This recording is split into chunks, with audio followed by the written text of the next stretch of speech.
Hello everyone, my name is Adalto Rocha. I am Assistant Extension Professor at the University of Missouri, Columbia, and today we are hosting the second webinar of the Drought Resilience Seminar Series. And today we are going to talk about conservation and support programs that help producers in implementing conservation practices that can improve their drought resilience and improve also the conservation initiatives on farm. So for this webinar, we have two speakers. We have Jamie Kurtz, who works for the NRCS as state grazing specialist, and we have Chuck Pierce, who works for the Soil Water Conservation District of Missouri as conservation specialist as well. So now we'll start by Jamie Kurtz's presentation. So just a short description of who is Jamie. Jamie received his bachelor's degree in agronomy from the Southwest Missouri State University in 2003. And since then, he has worked for the Natural Resource Conservation Service, starting in Cassville, Missouri, and later the West Plains Field Office. And now, as the state grazing specialist in the Columbia State Office, Jamie and his son, Ian, operate a 306-acre cow-calf operation in Howell County. And on their operation, they utilize a mix of native, introduced warm season grass, cool season grass, legumes, and both warm and cool season annuals to extend their grazing season. He's a strong proponent of management-intensive grazing and implements it on his operation using a mix of high-tensile electric fence and portable electric fence, as well as both permanent and portable watering facilities. So Jamie is married to his wife, Michelle, and together they have two boys, Ian, 18 years old, and Kelby, 15 years old, and a daughter, Ida, 4 years old. So Jamie, now the word is yours. Thank you for coming. All right. Can you hear me fine? Good deal. So let me share. All right. So like I said, I'm going to kind of talk to you about some of our things that we do with our agency as far as planning. So we are NRCS, Natural Resources Conservation Service. This year, we're actually celebrating our 90th anniversary. So as you can see in some of these pictures, we started in the Dust Bowl. Actually, when they voted to approve the soil erosion service, which is what we were originally called, there was actually a dust storm blowing through the Capitol, which kind of, I guess, helped carry the thought that we needed to get the soil erosion under control. So NRCS is USDA's technical agency for providing assistance to private land managers, conservation districts, tribes, and other organizations. Our main thing, even though we are known for financial assistance, is technical assistance. That's where we really started from. That's our roots. Sometimes we forget about that and get hung up on financial assistance, but technical assistance is really where we've started and where we strive. So the NRCS mission, we are here to protect and enhance natural resources. So we use kind of the saying of SWAPA plus E. So soil, water, air, plants, animals, and energy. And at one point we had SWAPA plus H, which was human, and that was changed later to take the human out and put the energy in. So these are what we are trying to protect. That's kind of when our name actually changed from the Soil Conservation Service to the Natural Resources Conservation Service, was to encompass all of those natural resources that we're trying to protect. We feel strongly with working with private land. Seminars that we had in the field is let's pretend that those are black cows walking on fescue pasture, and down at the bottom of the screen those are bobwhite quail, because this picture obviously was taken out west. But it's critical in trying to protect wildlife and other species that we work closely with private land managers. the private sector is what holds more acres of land and control more acres of land than the government does, whether it's federal and state. So we feel it's very critical that we work with those private landowners where they're at to help protect these resources. So what we do is we provide a one-on-one personalized service to the landowners, and we help them make investments in their operations in local communities. And again, we think of that many times as a financial incentive to where we are actually putting dollars into the system, which is true. But also we strive to help landowners adopt new technologies, which we'll talk a little bit about here when we get a little further into the slide set here. But um, we try to generate, manage, and share the data and technology and standards to help people make a more informed decision. So we have tech centers scattered across the country that help investigate and look into new technologies and help us as state specialists make an informed decision to help the landowner make an informed decision on whether to adopt different technologies. So Hugh Hammond Bennett, he's the young man pictured on the right there. He was our founding father. He was the one that really sat down and saw that there was an issue going on here that we needed to address. And so he explained in a text or a writing that he did called Elements Conservation, dated in I think it was 1947, that a planner to be successful, and when we talk about a planner, we're talking about our employees to be successful as a planner, they need to do these 5 elements. And first one is consider the needs and capabilities of each acre within the plan. Consider the client's facilities, machineries, and economic situation. Incorporate the client's willingness to try new practices. Consider the land's relationship to the entire farm, ranch, or watershed, and ensure that the conservationist presence is out on the land. He wanted us on the ground, out there with the producer, meeting that producer at their farm, which we still do today, and make it easy for them. Make it to where they're willing to listen to us and hopefully adopt some of the practices that we have to offer. So conservation planning, obviously the goal of conservation plan is to get a conservation plan. So a plan is nothing more than a record of decisions that the landowner makes to support these decisions and the information that we're giving him. The plan is not the designs, it's not the contract that has the money tied to it or anything else.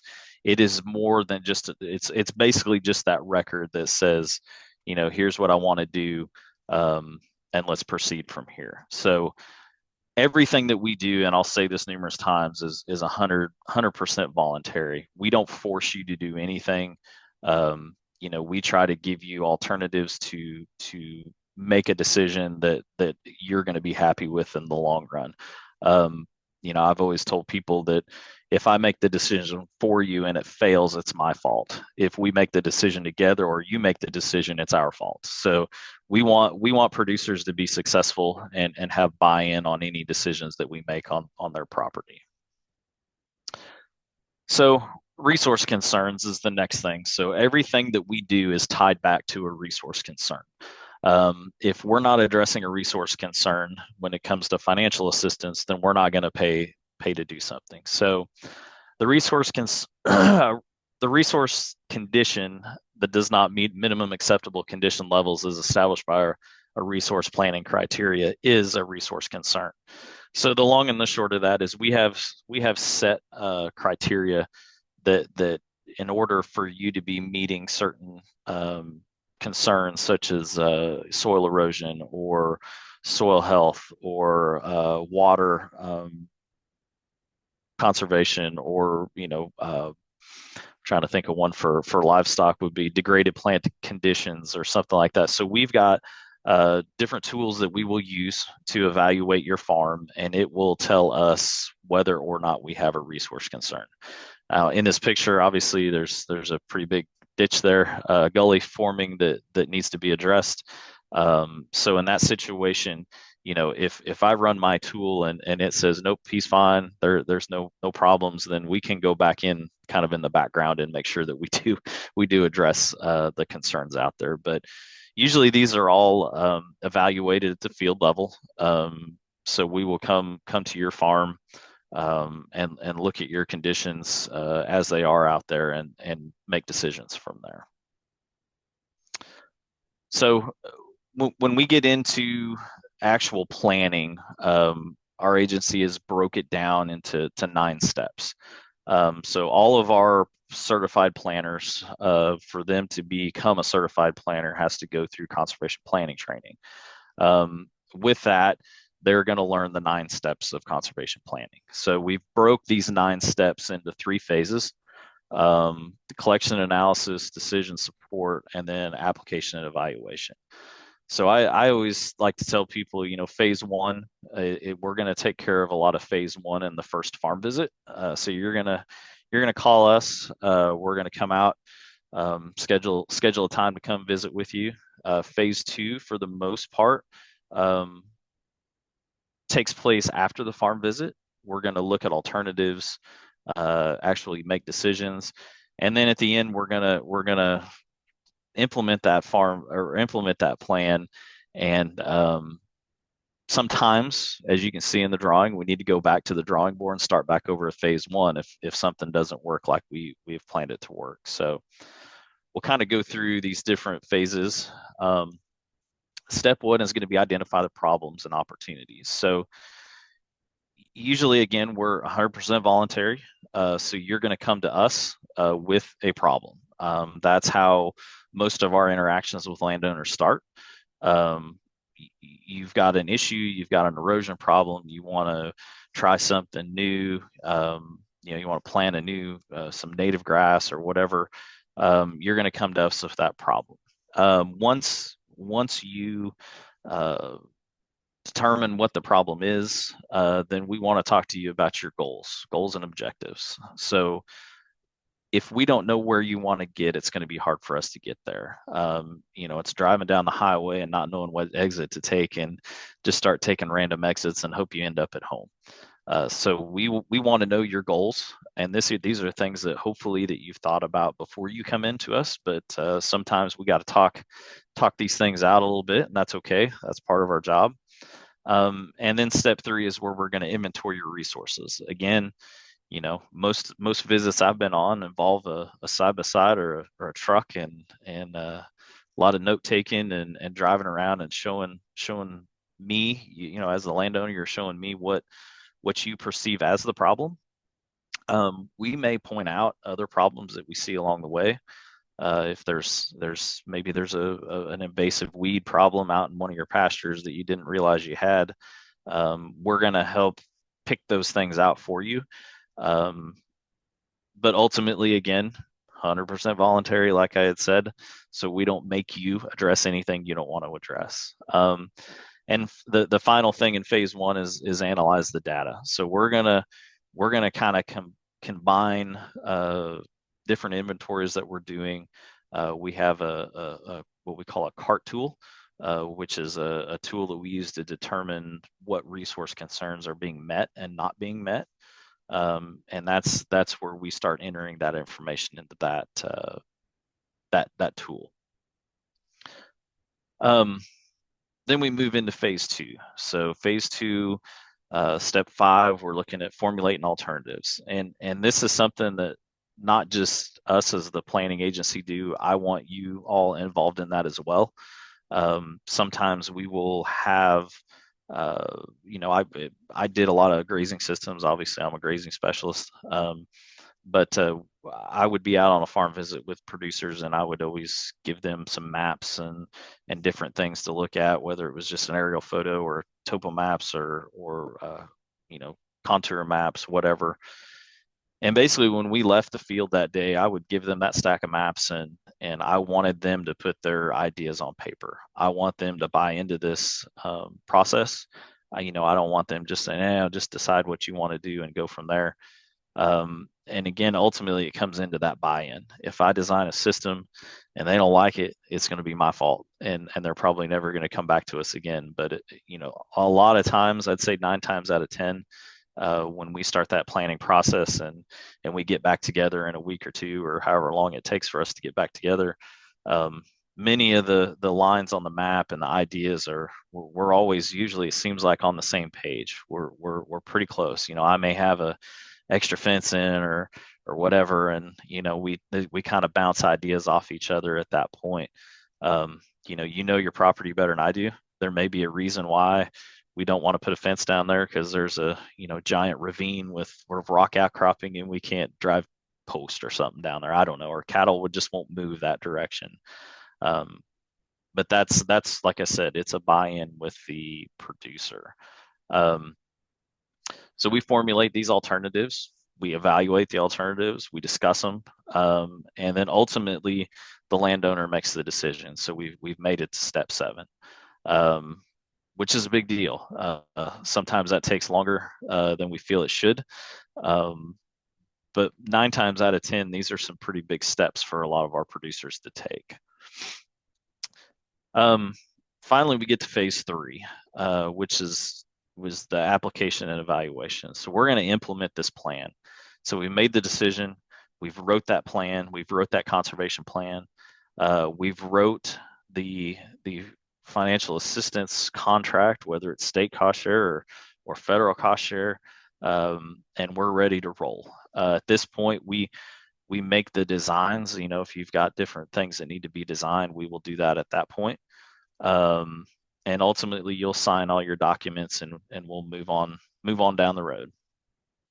Now, step 9, which is one that I feel that us as an agency recently have really overlooked, and not by choice. We've had a little shakeup here this year with staffing and other things, as probably everybody's aware of. But evaluating the plan after implementation is very important. And like I showed in that first slide, when we started talking about these steps, sometimes we have to go back and we've got to start back at the beginning, because what we thought was going to work didn't work. It's okay, that's how we learn. I've had to go back to the beginning many times on our operation. Something seems pretty simple and cut dry, and when you get right down to it, it's not. many times we're it's not as easy as we thought it was. So I want to talk just a little bit about our technical assistance that we have. Whoops. Go back here. Basically, eQuip is kind of our bread and butter. That is probably what we are most known for when it comes to financial assistance. So eQuip, and I'm not going to read this to you, but this is the book answer. If you get into our general manual, this is kind of what the book tells us. But basically, this is our cost share program. This is what we do when you come to us with a problem. eQuip is kind of our number one defense against degradation of our resources. And so this is probably what we're going to talk about first, or state cost share, which you'll hear Chuck will talk to you about that in a minute. But these are kind of this is our suit of armor that we try to put on and help landowners correct what problems they have on their property. So some of the benefits of it is we are going to identify resource concerns that are out there. We're going to do the conservation planning practice or process with you, and then we're going to use conservation practice to address those resource concerns and help meet the producer goals. Again, for the 800th time, participation is 100% voluntary. You don't have to do anything. We're non-regulatory. You don't get thrown in jail if you don't do your eQuip contract or anything like that. But we are there to help cover a portion of the cost to implement these practices. These are not made to 100% pay, although sometimes it happens, but that is not how this program is set up. So, sometimes for producers that are coming back for their second or third contract, well, they might have put a little money in their pocket on the first go round, and the second round it cost them money, and sometimes they get a little upset about that. But our financial assistance is set up to hopefully pay for 75 to 90% of the cost to install that practice. So not 100%, not 150%. We're not going to make the farm payment with these payments. These are to help implement those practices. So, kind of in summary, with EQIP, like I said, it's an excellent program to address multiple resource concerns. We don't have to focus on one thing. We can put, we can have a handful of different things in there that are, resources that need addressing, and we can put them all into one contract. It's a multi-year contract. This isn't a 1-year contract. We like to see those contracts somewhere around 5 years. So we kind of inventory what you're wanting to do, what your priorities are, and we may not be able to get it all done in one contract. We may need to do, let's break this thing up and get the most pressing things done in the first contract, and then come back and address it with another contract later. Basically, applications are ranked based on what concerns they're addressing. There's some caveats to that. In the last couple of fiscal years, we've had some special initiatives which the state is allowed to do. Initiatives that I was involved with was our native forage initiative. So with the drought and resiliency that we've been talking about, there was an opportunity for landowners to basically kill out fescue pastures, or any, I guess it could be any kind of pasture, and establish native warm season grasses to help with help fill that summer slump that we all get in Missouri, whether you're north or south. So that was an initiative that you came in, and essentially, if you were wanting to plant them, as long as we had money, you were going to get funded. There was no real ranking process. We ranked them, but everybody was kind of ranked the same. This year, we are doing NFI and the Native Forage Initiative again, but we're also starting a virtual fence initiative, which we announced to our staff a couple of weeks ago, and we're going to do some more training with tomorrow, actually. So within the virtual fence initiative, it's set up mainly for producers that have worked with us in the past and have a system set up, but they want to make it a little better. They want to increase their stocking densities and things like that. And we feel that that's easily done with virtual fence for makes things easier, especially a lot of us that have cattle and still have to have that full-time job to help pay the way, like I do. Then virtual fence is a way that we can get that management without having to actually be out there physically time and time again. So CSP, Conservation Stewardship Program, this is kind of our as it says, stewardship program.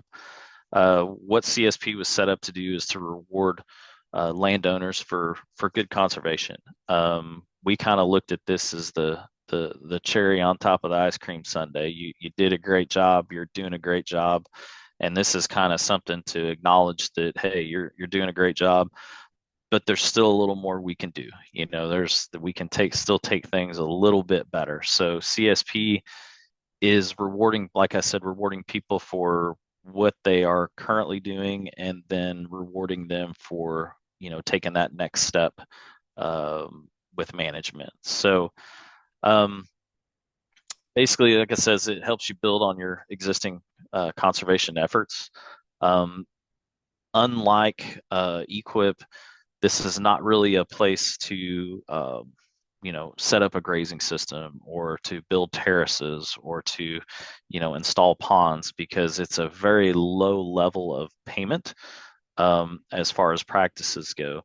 But what we are looking at is these enhancement and management activities is kind of where we want people to go, as far as, like I said, if maybe adopting vertical fence to where they're increasing their rest periods on their pastures, or they're increasing their stock densities for whatever reason to help control different things or to improve soil health, or whatever. So CSP is, like I said, it's not the program that you start out with. It's hopefully the program you're ending with. And you can keep rolling CSP over and over again. So it's not like you do one and you're done. But once you get to the level of CSP, we hope that you're one of those outstanding farmers that are adopters and really getting with it on these practices. So the one thing, this program, we don't know a lot this year, but things could change on this program. So CSP is pretty fluid right now, as far as the way we're thinking there could be some changes to it, but we're not sure yet. So time will tell on that. It's a 5-year contract. You get an annual payment for 5 years, usually into the fiscal year, like in September, is when it's after the first of the fiscal year. So 1st of October is when we start making payments, and you get a payment based on your existing conservation plus any additional conservation activities that you do. Yeah, we evaluate each of your land uses. So whether it's ag land, which would include cropland and forest, or cropland and pasture land, forest land, and associated ag land, which associated ag land is basically anything that's not crop, forest, pasture, or farmstead. And we base your rate based off of that, the results from those card assessments. So basically, getting started with us, this comes off of our website, different steps of application. The easiest way is to go to your local field office. Every county, with the exception of 2, I think, in the state, maybe 3 counties in the state that do not have USDA service centers in them. But find out with the local staff. They're the ones that you're going to be working with, and they're the ones that are the boots on the ground for us to implement these practices. And again, on our website, you can get phone numbers and locations based off your county or city for getting assistance. So that one, is there any questions? That is all that I had today. Thank you, Jamie. Thank you for the interesting presentation. I have some questions. Okay. So the first question is, how many hours or farm visits does it take to elaborate a conservation plan for one producer? I just want to understand Yeah. Well, the it size kind of of the effort that you guys do. yeah, it kind of depends. I chuckle a little because if we get down to business, that you could do a pretty thorough farm visit on most people in a couple hours, and Chuck may know what I'm talking about here. But sometimes things go awry, and we start talking about stuff that has nothing to do with conservation planning. So, but I think most field offices, I could do 2 farm visits in a day is usually what I scheduled. One in the morning, one in the afternoon. Many times they didn't take that long, and sometimes it just depended on what you were doing. For somebody that's wanting to install a grazing system or a CSP contract where you're really needing to go over that whole farm with them, and it's going to take 3 or 4 hours. If they're just wanting to do a seeding and plant a field to, convert a field from fescue to warm season grass, maybe an hour. And a lot of it, a lot of our planners kind of let the landowner dictate that pace that we go, whether they're going to drag it out, which is fine. I always tell people it's all pays the same. We're there to help. And some people, they want to go out, get it done, and get back to work or whatever. So, but I would say on average, a couple hours, I think would be a Mm. fair number. Okay. Another question. You mentioned that sometimes there are multiple resource concerns, and the owner can choose, the producer can choose to address one and not address another one. Mhm. So, these concerns that are not addressed in a farm, are they going to impact the ranking process or not? They can, um, and it kind of depends on the program, and we can't coach we can't coach producers as far as if you do this you're going to get in, or if you don't do this you're not going to get in, or um, but ultimately it comes down to we've got to keep in mind that the more resource concerns that we address, the better the end product's going to be. Therefore, when you're looking at ranking, the more they're willing to address, the higher the ranking looks. Now, Mhm. we've learned through the years with especially things like wildlife. I enjoy wildlife. What I want to do is hopefully going to benefit wildlife, but the deer and the turkey and the quail don't make the farm payment. So that's not really high on my priority list. And I may decide not to do something for wildlife where other people it may be.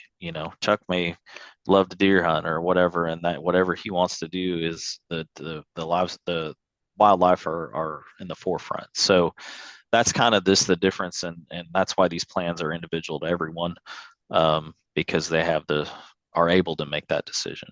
Mhm. Okay. One last question. You mentioned Mhm. the state level initiatives like the National Forage Initiative and the virtual fencing one. So those are funded through EQIP, from what I understood. And I wonder if you could talk a bit about the role of extensionists, researchers, and producers in these state level initiatives. How does it start, and what is the role played by?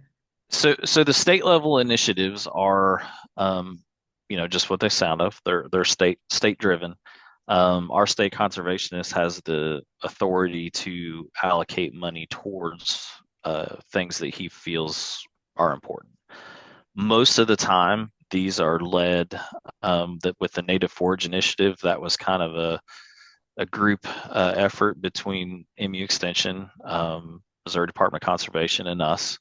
And then even some private industry got kind of involved with us on the tail end of that to, help get the word out. And we've, tried to publish some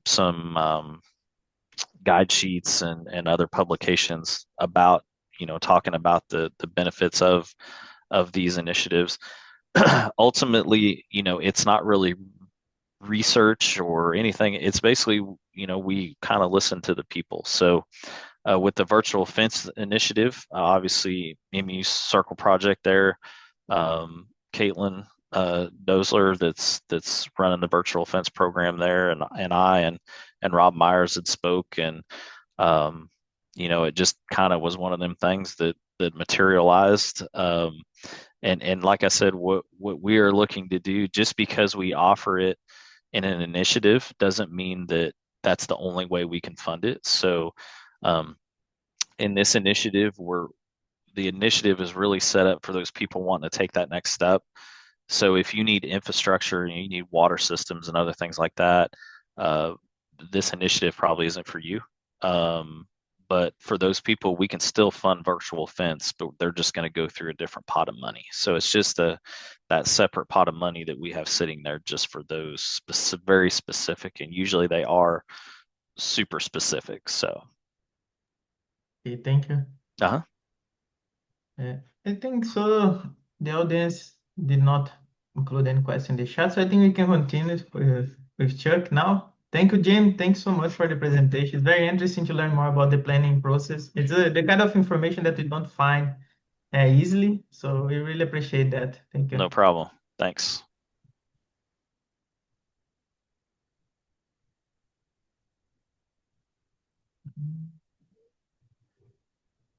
Let me share this here.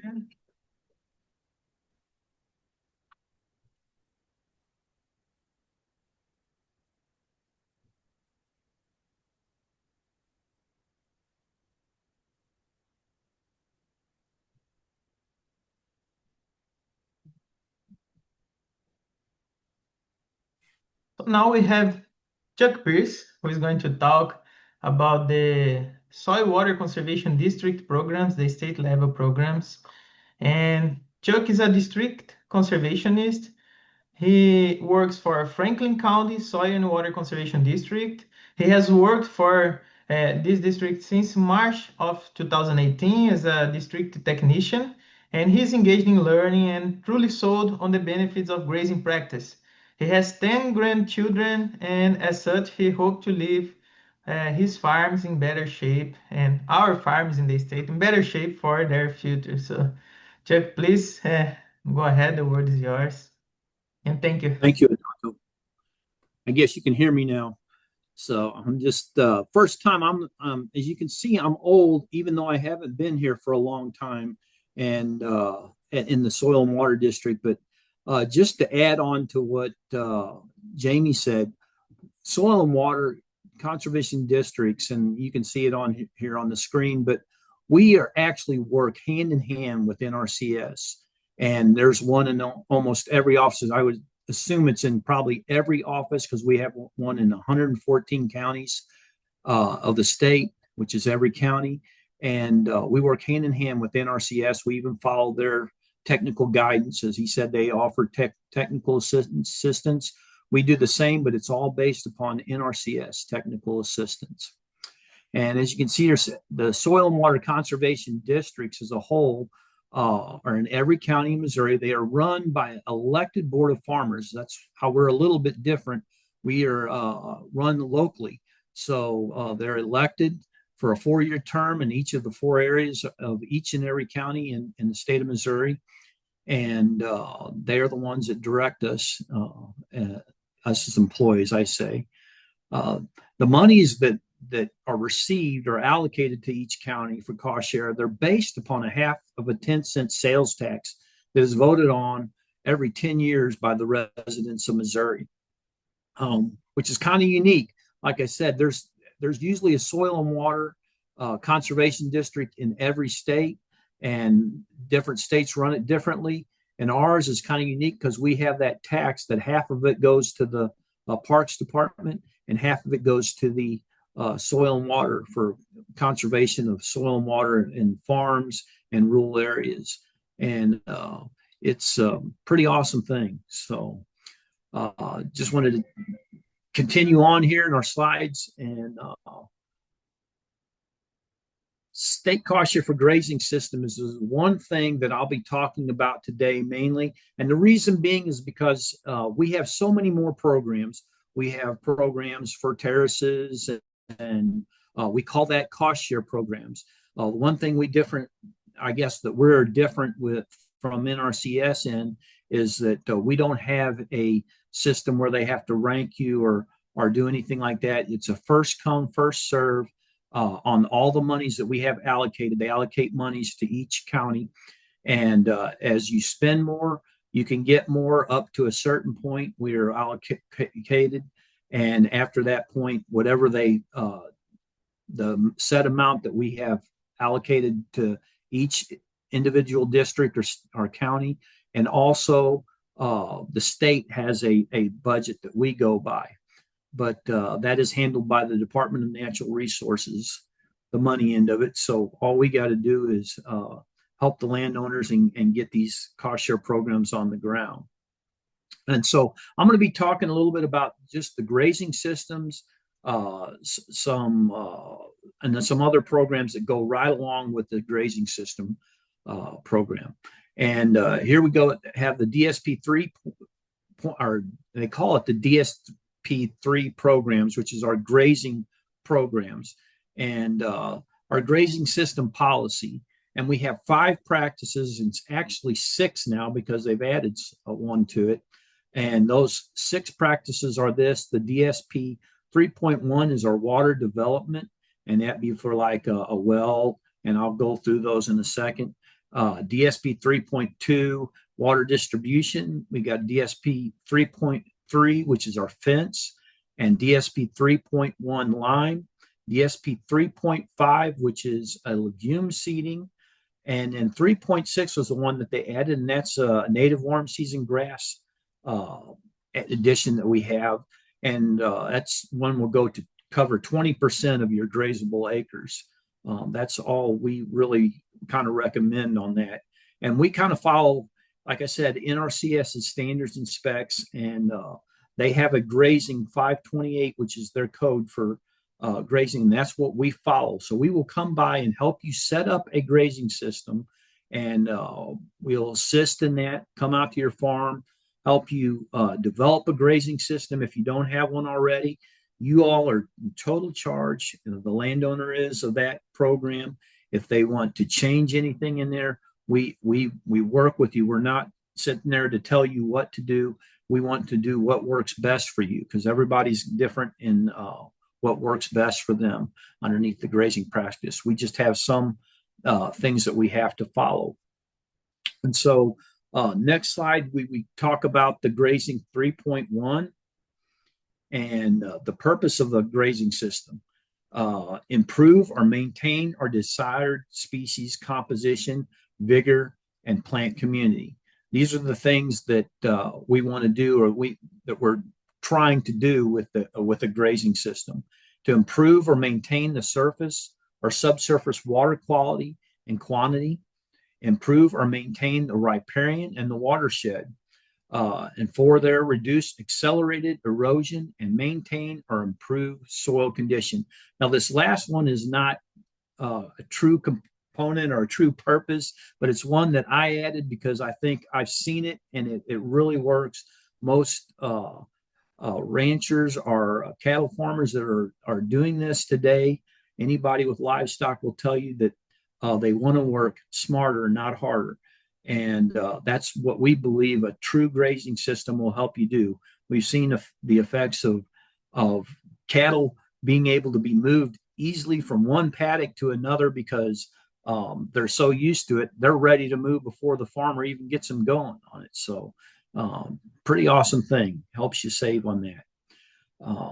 And then one of the things is everything that is included in here, these first four things, except for that last one, you don't want to work smarter or you want to work harder. That's fine with us too. But the grazing plan must include all the four top objectives. Next slide there. Grazing system requirements include all DSP-3 grazing system plans. They must have an improved grazing system. And that's what I was just telling you about. With that approved grazing system, you do not have to do it by what we set up. We can help you set one up. And if you say, we want to change this, we want to change that, there's a lot of tweaks that can be made within that to improve that grazing system. So we're trying to work with you on getting an approved grazing system, but we will have one of those in place before you can get a contract started. You must have I've attended approved grazing school. We usually try to offer those every 2 years in our county, but I think a lot of counties do them every year, and some of them do them once every 2 or 3 years. And so you can usually find one of those going on throughout the state, different months of the year. And those, even if you don't end up entering into a grazing contract with us, those are highly, we encourage people to go to those because there's a lot of information in there, good information that any farmer can use. I've had 3 or 4 farmers that they didn't do grazing systems yet with this because they said they were already kind of doing that. And they went to grazing school, though, and they said they are glad they went to grazing school. You must not start work before receiving a board-approved contract. And you all may think that's kind of a strange one to have on here, but it's one of the requirements of any of our programs, our contracts that we would set up with you, is you cannot start on that contract before you have a board-approved contract. And that's just to kind of protect you too.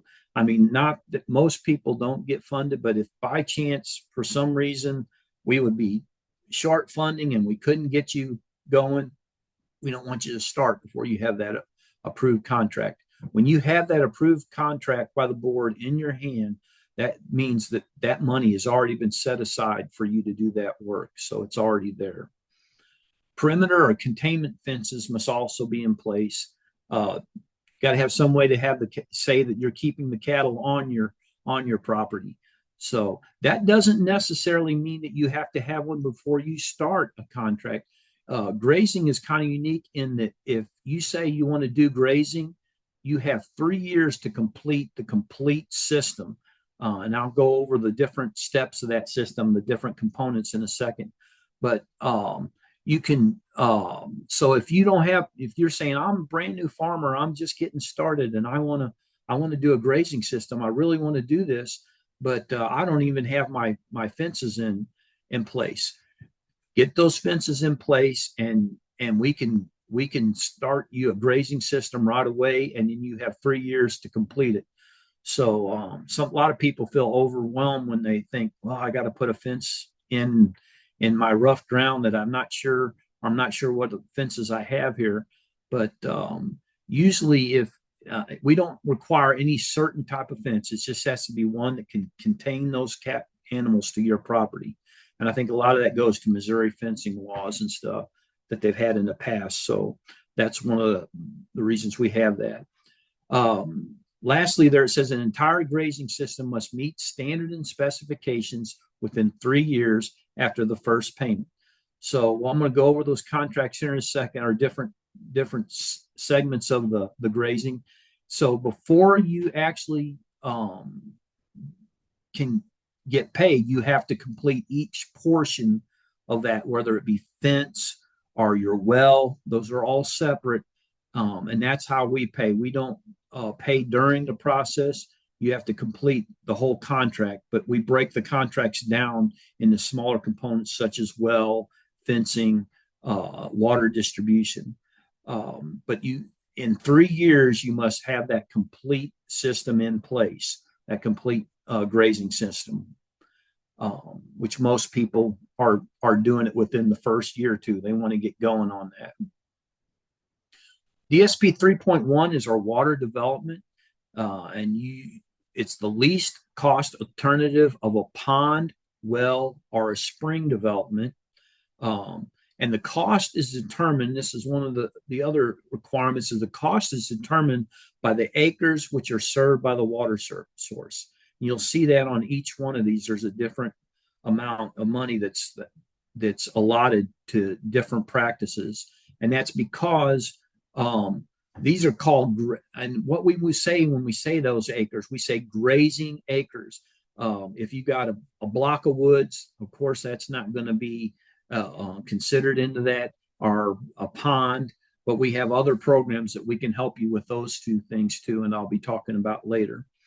Ponds can be new or reconstructed, wells new or reconstructed, and spring development. And there is a 10-year what's called a maintenance agreement on each one of these practices that we'll do. And what that means is you got to keep it up to the standard that it was specified as, that you built it at.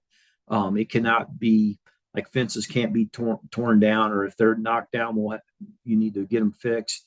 The well has to be in good working order for that whole 10-year maintenance program. I think that kind of covers that, but I think there was one thing I forgot to say, and maybe I'll catch that in the next part of this. But I know what I wanted to say. When it says least cost alternative or pond, well, or spring, we have found that a well is probably going to be the least cost effective. And I want to say that because ponds are very limited in where they can be placed, and very limited in what how the animals can access them. So that's usually not the least cost alternative, because you can't get water to all parts of the property. And with all the technology that we have today, we can get a well to go for a long ways with a lot of pipe and a lot of tanks greater than we can go with just a single pond in specific areas. So that's why it says that the least cost alternative of a pond or well or spring development. So then I think we got next slide. Pond eligible items for cost share. These are the things that are included: is the labor, the earthwork, the principal spillway pipe, the tank, water line, livestock, fence, to fence the pond in to keep the cattle out of there because we don't want them in there after we get it built, and lime, fertilizer, seed, and mulch for the dam.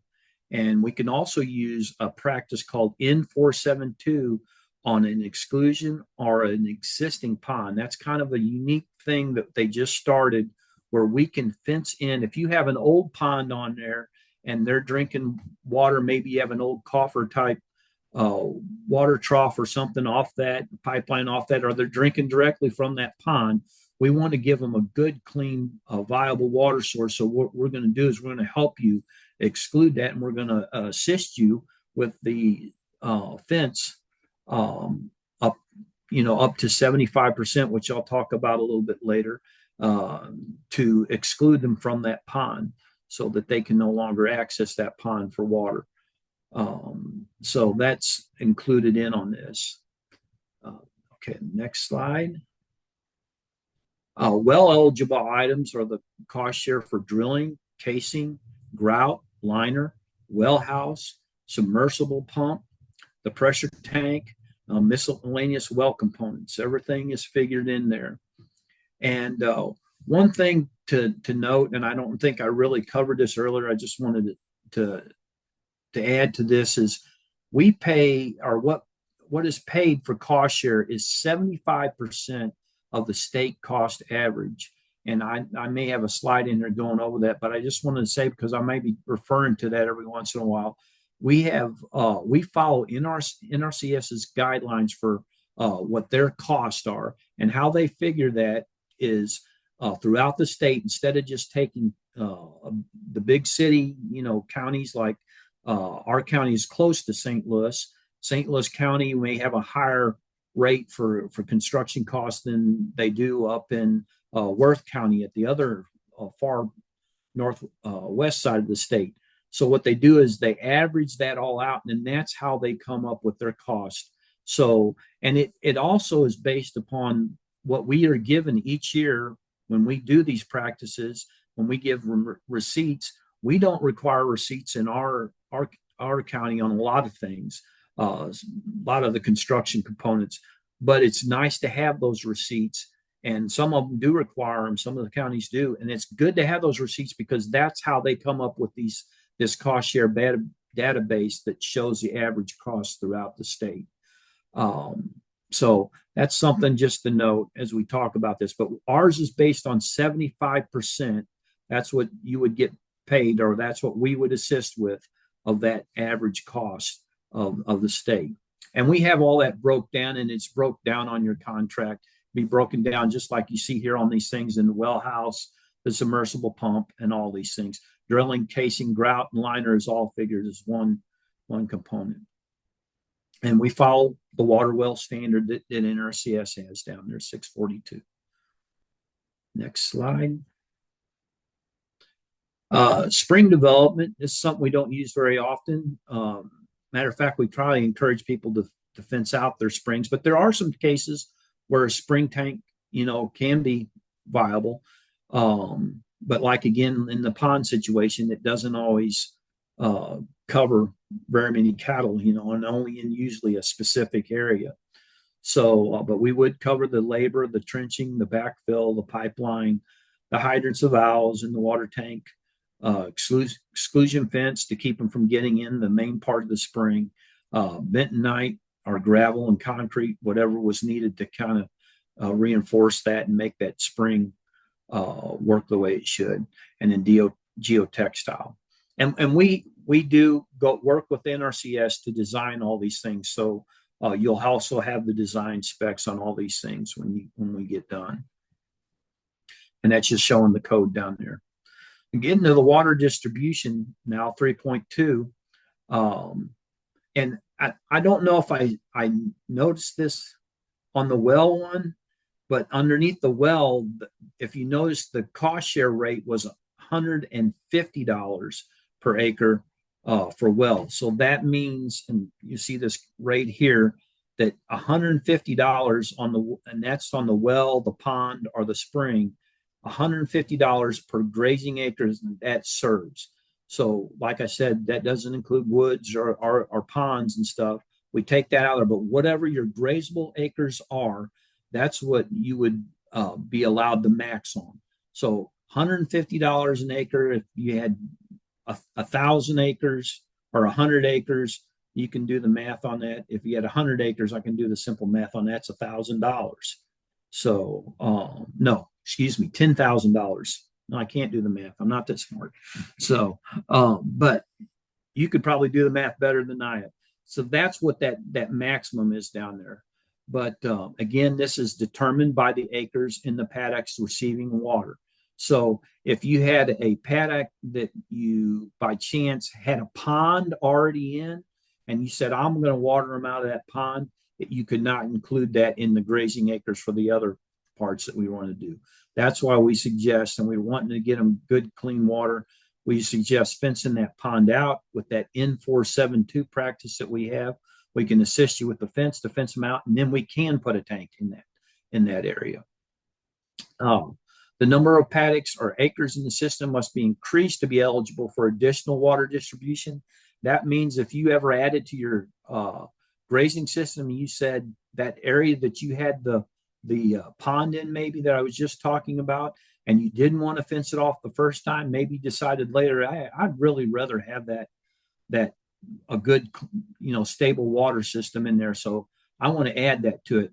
We could add those grazing acres to that system later and be able to fence that pond out and put you a water tank in there. And it says there, right down there, eligible to any paddock containing no water. And like I said, we can help you fence it out if it does have like a creek or something running through it where they're drinking out of now. We can help you fence those areas out so that you can be on that system. The cost share rate for that is for water distribution, your pipeline, your tanks, and everything that we're going to be talking about is $180 an acre. That's a 10-year also maintenance agreement on that. It means you have to keep that system up. You can't.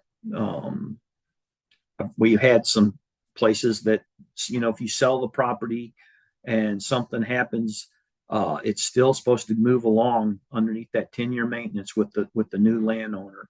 So you'd have to work something out that they maintain that system. Otherwise, that could cause you to have to pay back if it wasn't maintained. And I can talk about that more later.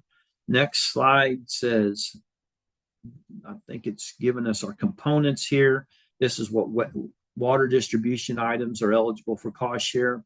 And that would be your labor, your trenching, your backfill, your pipeline, your hydrants, valves and all your fittings, your water tank.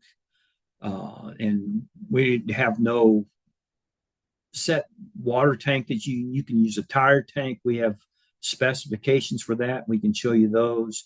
Your tanks, your frost-free or freeze-proof type of tanks, your ball waters, all those, you can use those different types of watering systems. Some people use tire tanks just because they can do it themselves and they think, they can do it a little cheaper, but we found that sometimes those can be a little harder to do than what people think. But there are a lot of people that use them, and they are good tanks. And nose pumps, limited access sites.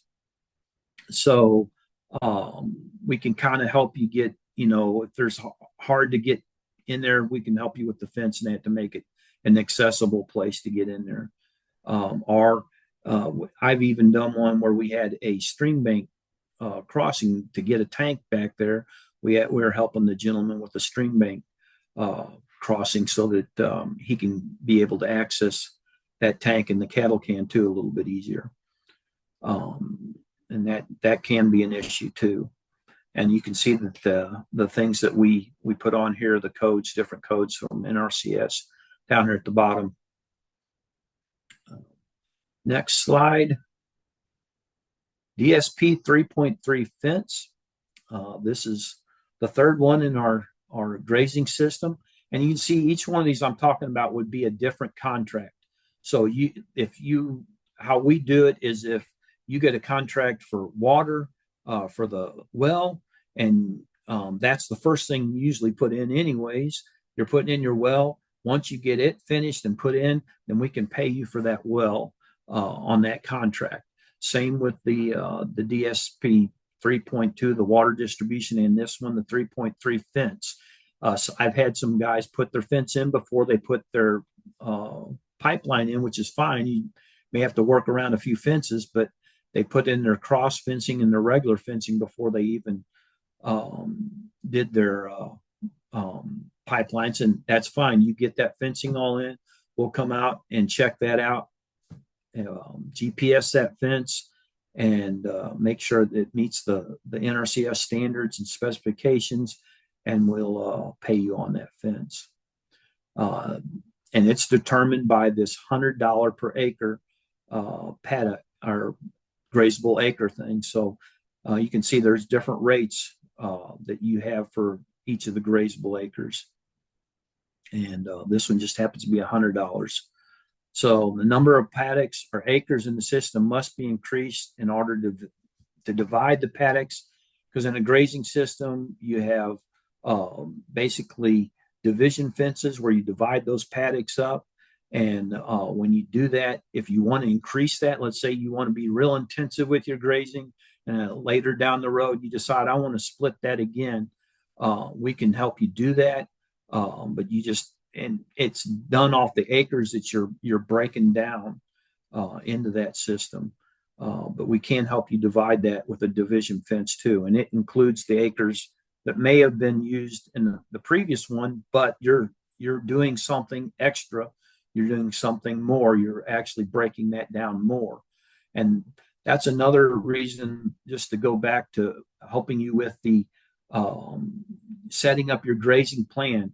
We try to think, ahead to the future. If you may want to do something like that, and you have a tank sitting in the middle of a field, it's a lot easier to break that up than if we have it sitting over the edge. And we kind of encourage putting tanks in places where the cattle won't congregate, and out in the middle of the field where there's no trees and that, they're more apt to not congregate. Plus, it helps us split them up, and you to split them up if you would like to later on split those fields up and do more intensive in your grazing system.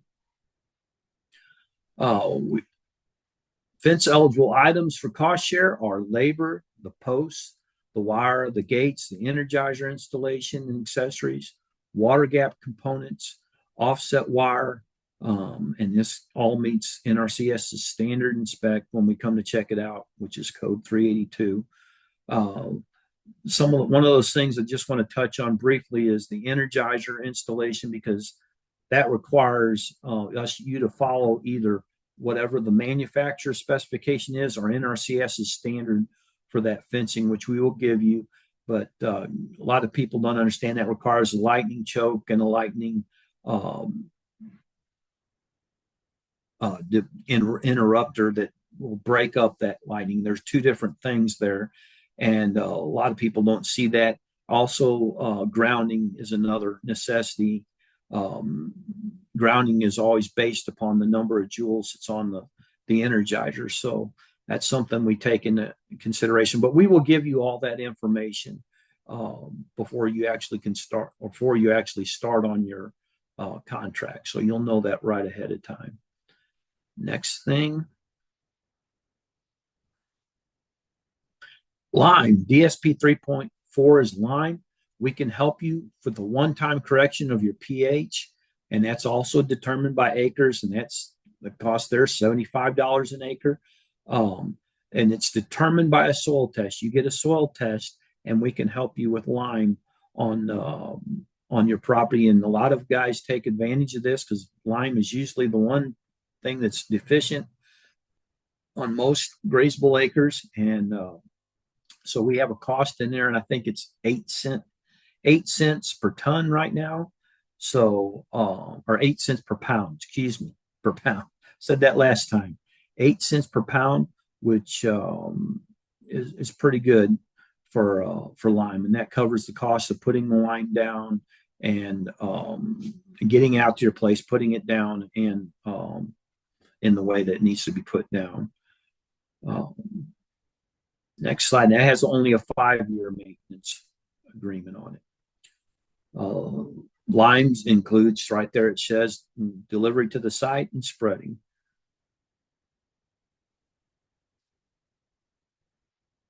Then we got our last two things, our DSP 3.5 and our 3.6, which are both seasoned, but they're a little bit different. The 3.5 is a one-time interseeding of legumes. It must meet a minimum fertility according to the soil test. So basically, what we do is we'll go out there, you'll have a soil test done on that, and then whatever that says it requires, that's what you'll need to meet, and then we can pay for the interseeding of legumes. And it's also based upon the acres that are served. And I think that's, I can't remember, but I think it only pays for the seed on this. Yes, this one only pays for the seed. That's what's kind of different. It's kind of deceptive there. It says you got to do it during the fertility, but we only pay for the actual seed for the interseeding of legumes. And it's on the acres that are seeded. 3.6, the native warm season seed and fertilizer and lime. This one does include the fertilizer and the lime on it. So it's determined also by a soil test. And again, I just want to note that on the warm season grasses, we encourage people not to have more than 20% of their fields, and we won't even assist with more than 20% of the fields in native warm season grass, even though we have seen the benefits and the weight that can be put on there. We feel like you still need a little fallback with the cool season grasses too, and they're a little bit harder and easier to keep up with. Next slide. Seed eligible items for cost: legume seed, P and K are not eligible. Like I said, in the legume seeding you need to understand that it doesn't allow. So if you want to interseed legumes, you can do that, but we will not assist with any P or K, and of course we don't need nitrogen in that system. Seed inoculant is required, and we'll assist with that. No-till drill are broadcast. And we found that the best time to seed a legume seed is during the winter seeding or the dormant seeding period. So that's what we encourage on that, and try to get you all to do. And some guys swear by the fact that they can throw that out on top of the snow if we get snow, and it makes for a really, really good seeding. The other one, native warm season grass seed, P and K is needed from the soil test will be applied to it. So we do help with that in the native warm season grass seeding. So just to recap, these are the $acre maximums for each thing. Water development's $150 an acre. Water distribution, $180 per grazable acre. Fence, $100 per grazable acre. Lime, $75. Legume interseeding, $40 an acre. And the warm season grass is 75% of the state cost average, like is in everything. It only pays 75% whatever it costs for that seed and the fertilizer that you need for that. I think we're going into this is the practice I told you about earlier. I just think these work right along hand with our grazing. We usually set up a grazing system. Will include some of this. Most of our ground in our county is a mixture of woods and pastures, or woods and cropland. So there's always some woods somewhere, it seems like. And that N472 livestock exclusion helps assist with 75% of the cost of the fence to fence them out of those woods. And most farmers want to try to keep them fenced out of the woods. And that doesn't mean you got to fence them out of all the woods. You can put that fence line back in those woods to offer a little shade on the edges and stuff. But we want to try to keep them excluded from the woods as much as possible to assist with both erosion problems and also just for the health of the cattle and everything. That also applies. We apply that same one, just so you know, to the ponds. Now we've been able to do that to fence out ponds or other water sources that they may be able to get into, and we can assist with 75% the cost of that fence also.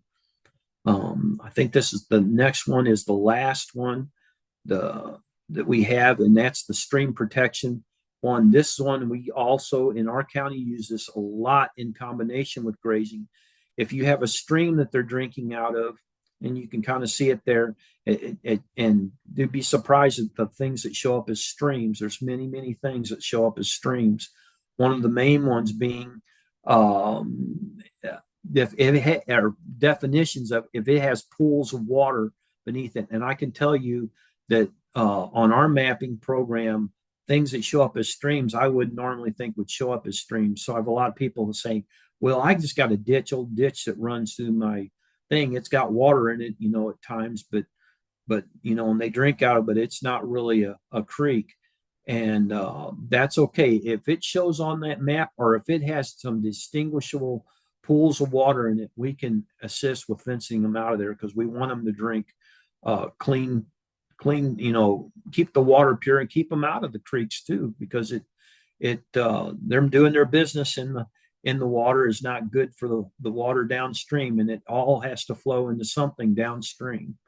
So we're trying to look out for that.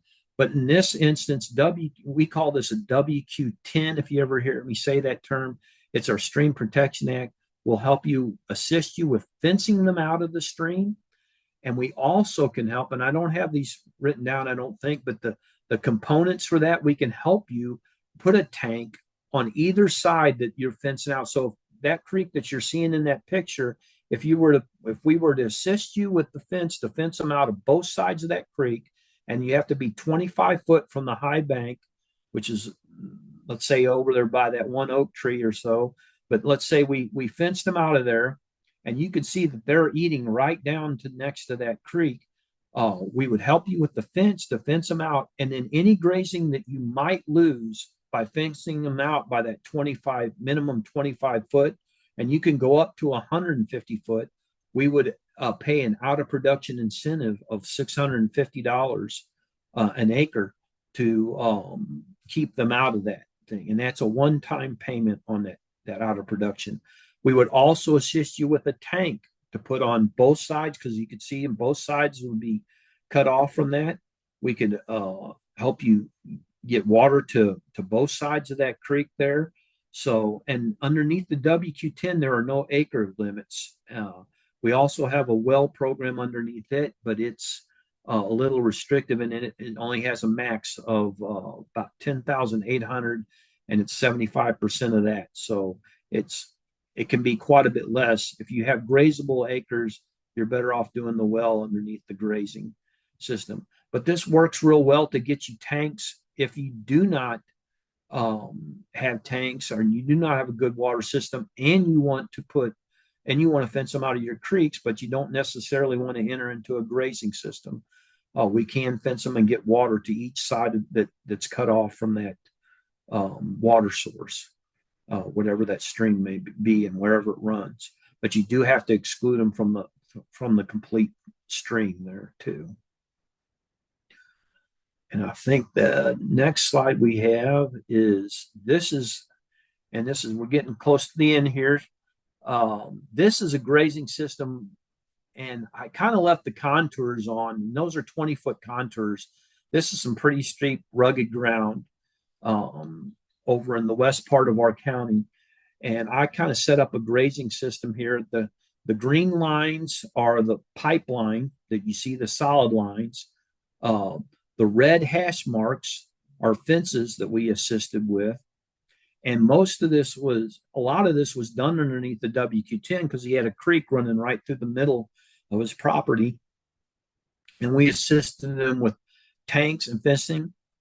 And then he also did some underneath his grazing system because he had some grazable acres, and he wants to eventually split. Even on that north side, you can see a tank up there that eventually he could split that off some more. That's quite a bit of ground. We also did some N472 on the woods, excluded them from the woods down here in the corners of the property. And also he had some ponds. Now, I don't know if you can make it out, but it's purple. Those little purple places on them was where he had some trough tanks that came off there. And we did put fence to where if the water system ever broke down or something, he could open those gates and still they would have access to the water that was coming out of that into those troffer tanks into the pond. But they weren't in very good shape when we went and looked at them. And then he also has a well that he ended up putting underneath his grazing system up here in the very north corner, that round kind of green circle that also looks like a lightning bolt next to it. I don't know if you can make that out, but that's where his Energizer was going to go, because there was no power or anything here yet. And he was going to have to run power there to his well, and he'll be able to access that. But you can see that was close to 5,000 foot of pipeline there that we're running for that one. That's a lot of pipeline. And you can see it services the whole property well. Even the area up there on the south side, down by that little corner patch of woods they had fenced out, it looks like it's got woods in it, but that is actually grazable acres. He has thin trees through there, but they've grazed that whole section up in there. And so he wanted to get a tank up in there to them too. And that's one of the higher elevations on the property. And we were able to get water all the way through that whole system. And so we did this just to end with, is we did that all as a combination of things, all these programs. And we have many, many more programs to assist with other things. Other than that, like I said, terraces, different things anything that you can think of that relates to erosion. If you have an issue, we can come out there. Even if there's no way we can offer you financial assistance, we could offer you technical assistance and helping you to mitigate whatever that situation may be. So I think that's the end of my slides, my presentation today. Thank you for listening, and I'll turn it back to Adato.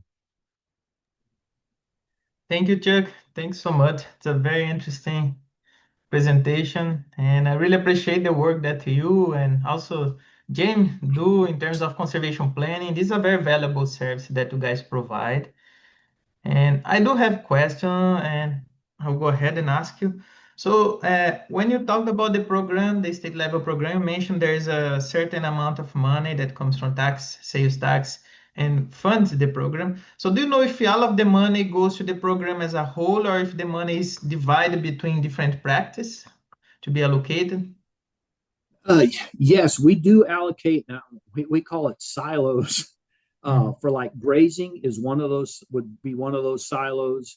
We have then you got your sheet and reel, which is more of your erosion practices like terraces, and even ponds can fall underneath the grazing, or they can fall underneath what is a sheet and reel practice if it's for a grade stage situation. So, but that has to be where there's visible signs of erosion, and we stick to cropland on that. So yes, that money is allocated throughout the state, and it goes, you can get more money allocated to you as a county if you spend the funds that are there. Like I said, up to a certain level, they have a max that we can spend. Every county throughout the state can spend. So different counties spend different money. Our county just happens to be a very diverse county, so we have multiple things. So we're probably middle of the road when it comes to that. There are some counties that spend a lot of money up north and in the Boot Hill, because they have a lot more bigger tracts of land and that that need assistance, and terraces and different things like that cost a lot. Irrigation systems cost a lot of money. And have you seen the past any of these silos of money having a residual? I mean, people not using all of the money available for a specific practice, and what would be these practices that are underused? Yeah, there's several practices underused. Matter of fact, I'd say a lot of the counties, the grazing practices are starting to really take hold. And there's some counties that spend a lot of money in grazing. We're, like I said, we're probably at the lower end of that. We're trying to push more in our county for grazing systems and doing those things. And a lot of people are seeing those benefits. But I think a lot of the thing is just getting word of mouth out. I don't think people realize we have all these access to these type of monies, and it's really not a waiting list. We have a waiting list, but most of the time we're able to take care and do most of them in our county. There's some counties that they spend money faster than they can actually get it allocated, and so you might be on a waiting list, but they will eventually get to you, but it may take a little longer. Mhm. Another question, you might have mentioned that. Uh, are there, I don't know, I want to ask, if a producer, for example, has a conservation plan that includes water distribution and fencing, does it mean that he can get both rates together? Like, are those separate limits, the maximum rates, or you add up things? Yeah, it goes by those. It goes by those maximums. So if you had we on a total grazing system, he would get paid for the, let's say, the pipelines. There'll be a separate contract, but it would be all included in that 3-year program of that grazing system. He has to get all those things completed, and he can get paid for like his fence if he gets it complete, or his thing. But he don't. It's a complete system. The WQ10 or the stream protection is separate because that's under that where you'd have to get your pipeline, your tanks, everything, the fence out of the thing, because that's one practice, one contract. So it goes by what, I guess, whatever practice they're wanting to do. Like 3.4 line, the grazing line, they could get paid for that as a separate thing once they got the line put down. But if they were doing anything else, it would be probably component within whatever that practice is. Like on a pond, if they built a pond, let's say through us, or did a terrace, they'd have to complete that complete terrace system before they got paid for it. Okay. And a last question, in terms of the least cost calculation, you mentioned that you guys use sometimes the receipts of people who paid for those items to calculate, to come up with the estimates. Is the submission of these receipts mandatory for participants, or they just share by goodwill and? Well, our county, it's not been made mandatory, but there are some counties that do have it. I mean, that's up to the board. The board can really dictate in the county if they require receipts. They can say that. We don't require receipts, and on most practice, there are some things like with seedings and that you'll need to bring in your receipts, but we always tell you what things you need your receipts for. As far as the labor and that, we normally don't have any kind of way. A lot of people choose, like if you choose to do the fence on your own, I mean, you're plenty are able to do that. We will allow you to do that. It's not like we're saying you have to hire somebody to do all these things. Whatever you think you can do yourself, as long as you meet NRCS's standards and specs, which we'll give you, that shows you that that's how it needs to be installed. At a minimum, that's the minimum that can be installed by. You can do it on your own even. So that's why we don't necessarily require receipts, because some people, they may say, I can build my fence myself. I don't need to hire that out. And a lot of people dig their own water lines. So we found that that's why we don't require a receipt. Now, if they want to give us one, even make one up, and they have a contracting company, that'd be great, because all those receipts, we take those and enter them into the system to come up with that state cost average. So the more receipts we have, it's going to be better for those, because we know how costs have gone up in the last few years, especially on items. Okay, so once the rate is calculated for a contract and the producer signs, it will not change. It doesn't matter if the producer spend more or less than the expected average cost, right? For the most part, unless there's situation like it, let's say we had it designed for 1,000 foot of pipe, but they hit rock in a certain area or something, and they had to go around that. We can change some of those, especially in a grazing system, because fences don't always stay in the same places that they find that it worked better over here, and we can make changes to those contracts. We just have to do a change order on those contracts, and we can change those over easily. Pretty flexible system as far as that goes. Now, don't go and put another 1,000 foot of fence and say, "Hey, I just happened to put this in there. Can I include that on the contract?" Because we won't do that. I see. Thank you. Yeah, that's very good. I think those are the questions that I prepared. I don't see any question from the audience. So I think we can conclude the webinar. And I want to thank you for your participation. It's really interesting. And I'm sure that people will appreciate a lot after you post that on YouTube. Producers can have access to that. It's a very good information that you and Jim provide today. So thank you, Chuck. Thank you, Adalto. Okay, so with that, we are wrapping up the webinar. Again, I would like to thank both of the speakers for the valuable information shared today and to be made available on YouTube. And I hope you guys enjoy and feel free to reach out if you have questions. Thanks so much.